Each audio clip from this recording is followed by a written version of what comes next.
ميرسي ميرسي. واو. اسمه هذه نهار زين العابدين بن علي طار عليه النوم في كرتاج، الناس كلها تشخر، الوحيد هو فايق. يعمل هكا، يقوم فك الليل، يحل التلفزيون ويجبد دبيبزه تيكي فير ويسكي ويحط كاميته ويبدا شايخ. ينزل على التلفزه يحط روتانا كليب. شكون يلقى؟ يلقى نانسي عجرم تغني حبيبي قرب بصي بص.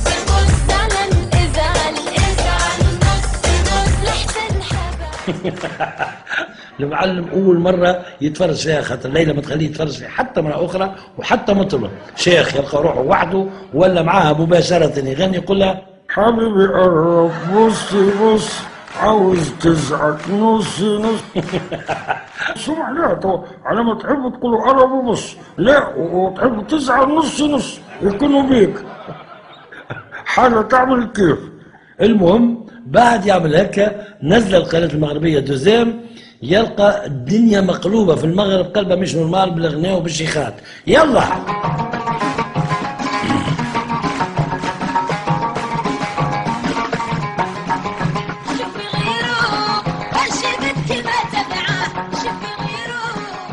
وبدا هو بيدو يغني كلها يو شوفي غيرو واش بك ما تبغاه، شوفي غيرو يا ليلى بكبش الواح، شوفي غيرو مطرب نسية قلت شوفي غيرو والواح يا حباني الكلا ديما الكلا ديما. اوه حلو يا اخي، هو يا حباني يا حباني. وي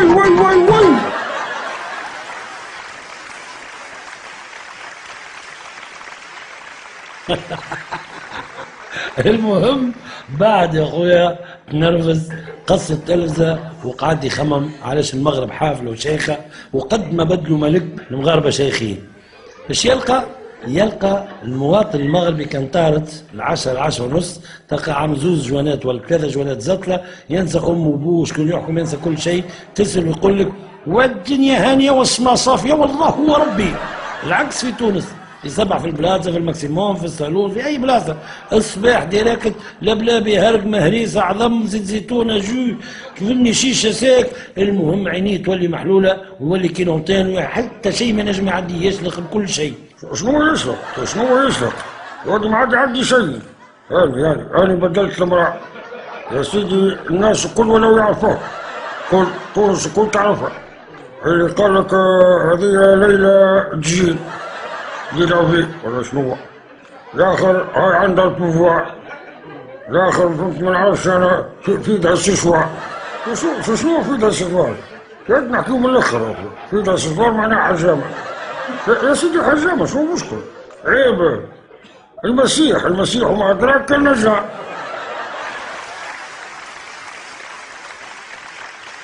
ياك ولا شنو عارف. وكما قال هو ولا يمثل المسيح كالنجار. المهم فهم اللي الزطله هي الحل الوحيد، ويعمل هكا يطلب زيرور فك الليل الاربعه نتاع الصباح، وخزر له قال له الو تعلاش ما قلتليش سيبها؟ علاش؟ زيرور مسكين مش يعرف عليه علاش يحكي. قال له شنو السيد رئيس نسيبها؟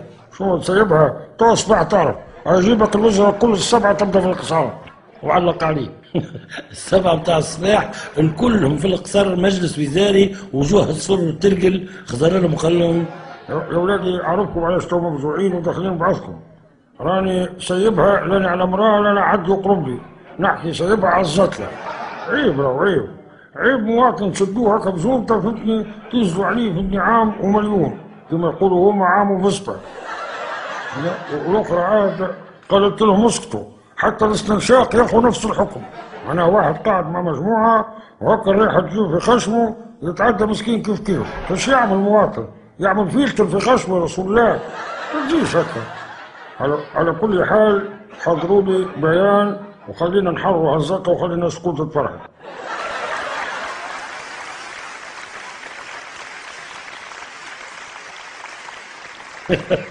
وإيفيدامون نهارين بلوتار حضروا له البيان، المعلم اون ديريكت من قناه 7 قبل الاخبار، فك البيرو هذاك في القصر اللي يعطينا منه تهاني العيد ويعطينا منه برشا حكايات، وراه اريير بلون تصويره نتاع بوب مارلي بك الصاروخ العجيب، وهذا نص البيان.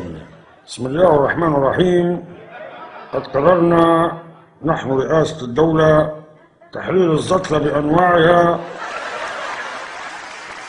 وقد حرصنا في ذلك على البلدان الشقيقة والصديقة أمثال المغرب وكوبا وأفغانستان لما يتمتعون به من سمعة طيبة في هذا المجال. وبعد أن اجتمعنا بجميع الزطالة القدامى اتضح لنا أن هنالك نقص فادح في مادة الورقة، صغيرة الحجم ما يعبر عليها بالجونتا، وكبيرة الحجم ما يعبر عليها بالصاروخ. وقد فكرنا في ضعاف الحال ومحدودي الدخل، وأمرنا ببعث صندوق لهذا الغرض سميناه صندوق 612 ما يعبر عليه بالإفرنجي سيز 12. فاصبروا على بركة الله، وكما يقول مثل الشعب التونسي يمشي مال الدين وتبقى صنعة الدين افطر الصباح. والسلام عليكم ورحمة الله وبركاته.